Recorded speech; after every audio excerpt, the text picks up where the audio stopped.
نحمدہ ونصلی علی رسولہ الکریم اما بعد۔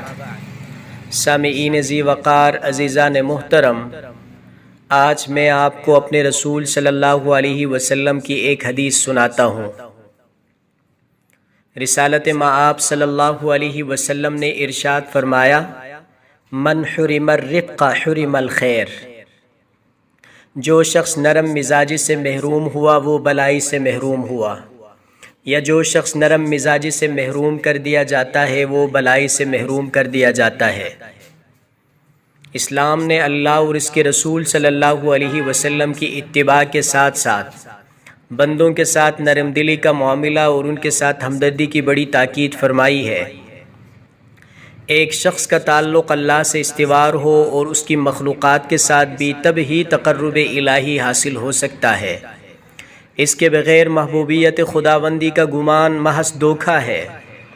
جس طرح ایک شخص کسی کی اولاد کو ستا کر اور ان سے عداوت کا معاملہ کر کے اس کی محبت کو نہیں پا سکتا، اسی طرح اللہ کی مخلوق کے ساتھ ظلم کا معاملہ کر کے اس کی رضا حاصل نہیں کی جا سکتی، اس لیے کہ اللہ تعالیٰ اپنی مخلوق اور بالخصوص اپنے بندوں سے ویسے ہی محبت کرتا ہے جیسے ایک آدمی اپنی اولاد سے محبت کرتا ہے۔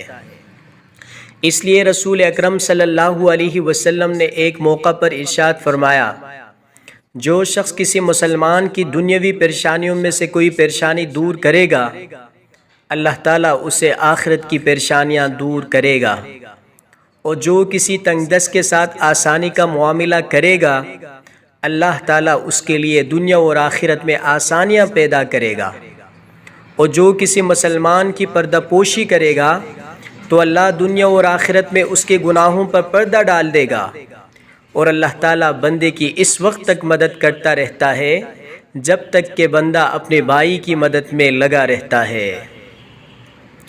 کچھ لوگ یہ سوچتے ہیں کہ وہ دوسروں کے کام آئیں اور پھر دوسرے لوگوں سے توقعات وابستہ کر لیتے ہیں۔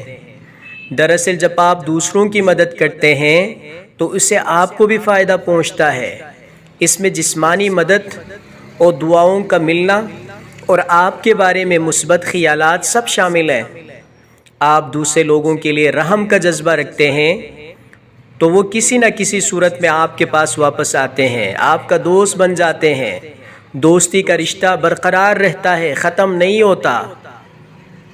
بعض لوگوں نے بہترین انسان کی نشانی یہ بتائی ہے کہ اچھا انسان وہ ہے کہ اس کا دوست پرانا ہو اور اس کا نوکر پرانا ہو۔ ایسے افراد جو دوسروں کے لیے کسی نہ کسی اعتبار سے نفع بخش ہوتے ہیں، آخرت میں تو ان کا بدلہ ملے گا ہی، دنیا میں بھی ان کو جذبہ نفع رسانی اور خدمت خلق کا بہترین صلہ ملتا ہے۔ اس عمل کی برکت سے اللہ تعالیٰ انہیں ہر طرح کے حادثات، مشکلات اور پریشانیوں سے محفوظ رکھتا ہے، غیب سے ان کے آرام اور چین و سکون کا انتظام کرتا ہے، اور اس کی برکت سے خود ان کا اپنی ذاتی کام پائے تکمیل تک پہنچ جاتے ہیں۔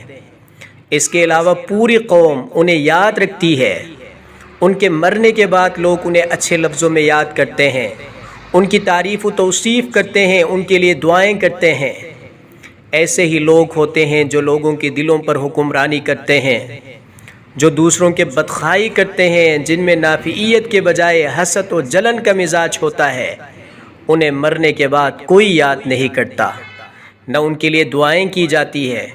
کتنے خوش نصیب ہیں وہ لوگ جو خدمت خلق میں لگے ہوئے ہیں اور جن کی زندگی جذبہ خیر سے پر رہتی ہے۔ دنیا اور آخرت دونوں جہانوں میں ان کی کامیابی ہے، جو کسی بھی انسان کے لیے سب سے بڑی سعادت ہے۔ اللہ رب العالمین ہم سب کو عمل کرنے کی توفیق عطا فرمائے۔